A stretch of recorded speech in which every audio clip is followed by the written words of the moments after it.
Un habit de couleur terre, une couleur et une capuche qui ressemblent à l'alouette, l'oiseau préféré de saint François. L'habit rappelle aux religieux l'humilité des animaux et de la terre, ou même les vêtements des pauvres et des ouvriers, ainsi que la croix en tau, l'un des symboles franciscains les plus célèbres.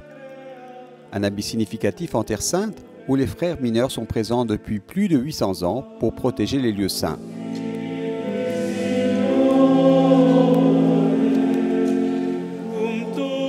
À Jérusalem, dans l'église du Saint-Sauveur, les fils de Saint François ont célébré leur fondateur dès le 3 octobre avec le rituel du transit.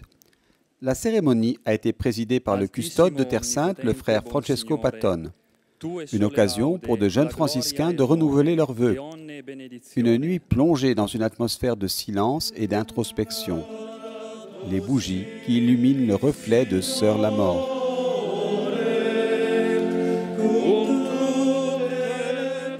Un passage à la vie éternelle advenu en 1226.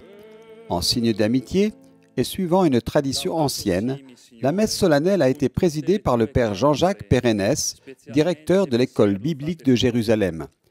L'homélie fut du père Martin Staszac, prieur du couvent de Saint-Étienne. Frères mineurs et dominicains, les deux ordres religieux nés d'un mouvement de la pauvreté au XIIIe siècle.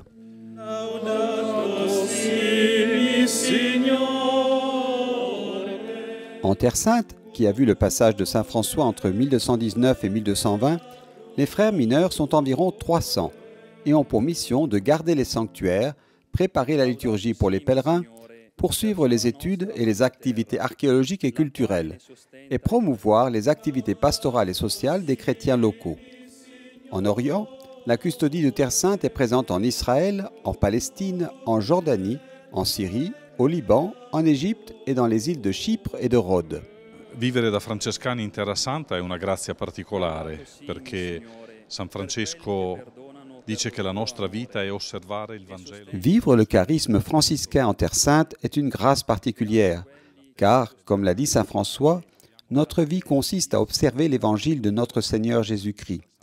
Et nous, qui sommes au pays de l'évangile, dans le pays de Jésus, vivre le charisme signifie pouvoir toucher la terre de l'évangile. Cela signifie poursuivre ici, sur cette terre, le genre de mission que saint François a inauguré il y a 8 siècles en Terre Sainte. Une mission de dialogue et de paix. Il nous a exhortés à être des hommes de paix au service de tous, avec une identité chrétienne. Être frère mineur en Terre Sainte, c'est aussi réaliser le rêve de saint François. Essere frati minori in Terra Santa significa realizzare anche un sogno di Francesco. Au cours de la même semaine, où au Vatican commence le synode des évêques, sur le thème « Jeunesse, foi et discernement vocationnel », le charisme de saint François reste d'actualité et éveille le cœur des jeunes du monde entier. Par exemple, dans la ville sainte, environ 60 étudiants en philosophie et en théologie de différentes nations vivent leur période de formation. Vivere in questa terra, che è la terra di Gesù, che è la terra di nostro Signore, dove veramente... Vivre sur cette terre, qui est celle de Jésus, celle de notre Seigneur, où les pierres parlent vraiment, est un grand mystère. En même temps, c'est un grand défi, mais une grande richesse de vivre ici, car notre séminaire est très international, avec des jeunes du monde entier. C'est une rencontre où la force de l'esprit se fait sentir. Elle est présente, car seul l'esprit vous aide à vous tourner vers l'autre et à le rencontrer. Spirito ti aiuta a poter affrontare e a potersi incontrare.